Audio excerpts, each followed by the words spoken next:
Our lives are not defined by any one action. Our lives are the sum of our choices. Everything you are, everything you've done, has come to this. So, Mission Impossible: The Final Reckoning is very much a movie, or maybe I should say a movie of very much. What is reported to be the final installment in the Ethan Hunt spy series is unbelievably large scale. So much so that if they were to do another one, it's hard to even say that they could even go larger.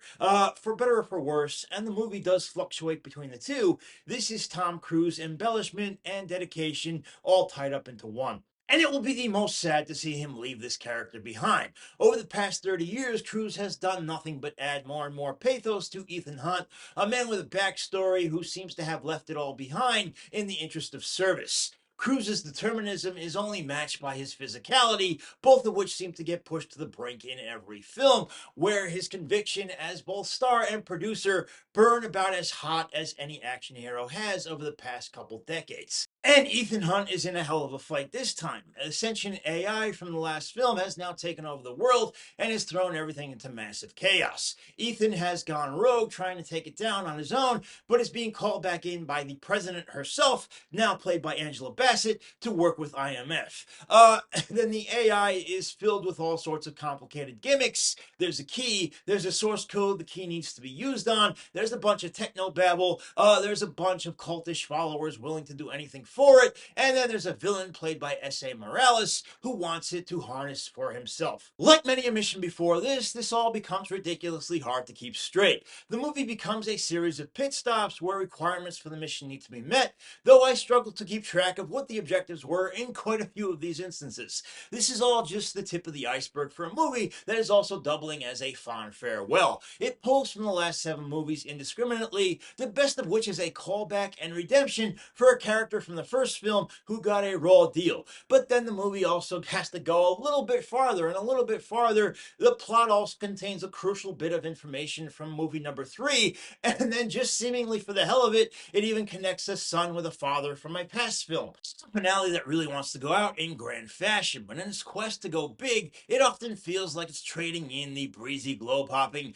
wisecracking, and ridiculous twists and chases for something that's much longer on exposition and far darker than what we've seen before, where the world must bend the knee to AI, sacrifices have to be made, and we're very close to nuclear war. I mean, this is the first MI that starts out really feeling somewhat heavy-handed, and I wondered if the series had just forgotten how to have fun. It thankfully does have a little bit of that come later. This is another one of those missions which has to be ridiculously precise, down to a millisecond this time, and if the way they capture the AI isn't good for a giggle, I don't know what is. But this is all interspersed with the president and generals and so on in the war room enacting their own little version of failsafe, but of course on a much larger scale. It's all more of a mixed bag than you would like it to be, but what really elevates the whole thing is not just Cruise, but again the action set pieces. The first of which comes a little bit over an hour in, featuring that submerged submarine in the Arctic Ocean from the last film.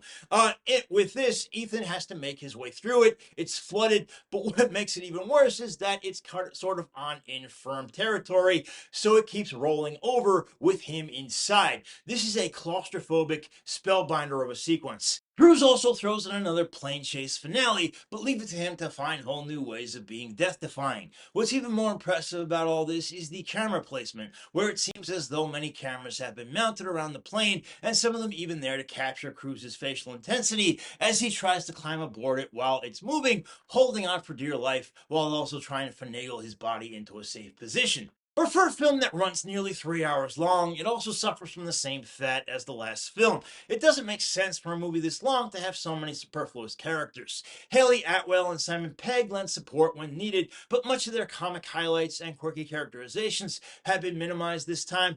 Bassett probably comes off the best, predictably showing real force as the president, but Morales is a villain we forget about when he's not on screen, which is surprising me a lot of the time. Trammell Tillman and Hannah Waddingham, they're here. Also Henry Czerny, Shea Wingham, Pom Klementif, Holt McCallany, Janet McTeer, Nick Offerman. I mean, these people are all here pretty much to just say that they're here. They don't really get much to do. Final Reckoning is really a mess. I'm not going to deny that. This is a jumble, really, and often hard to keep track of, but I think fans will respond to its ambition and its grand intentions to send the franchise out in such large-scale fashion. I mean, the mashup of everything here brings together a lot of the wildness of this series as a whole, from the plot to the stunts, and the callbacks. Some of them are actually really good, and I think that they round out the series well. I still could have gone with a much less embellished runtime. By the end, I was exhausted just trying to sort through it all, but it will give you your money's worth. I promise you that. There's a lot of action. There's a lot of good stuff here. That's why I'm going B, guys. But that is my opinion. Love to hear yours. Let me know down below there. Also, if you could, click that like button, click that subscribe button. I'm going to have a bunch of reviews coming up, guys. So click all that likes and subscribes and all that stuff, because I will be going all summer long. So I hope you guys are enjoying everything. I thank you so much. Bye-bye.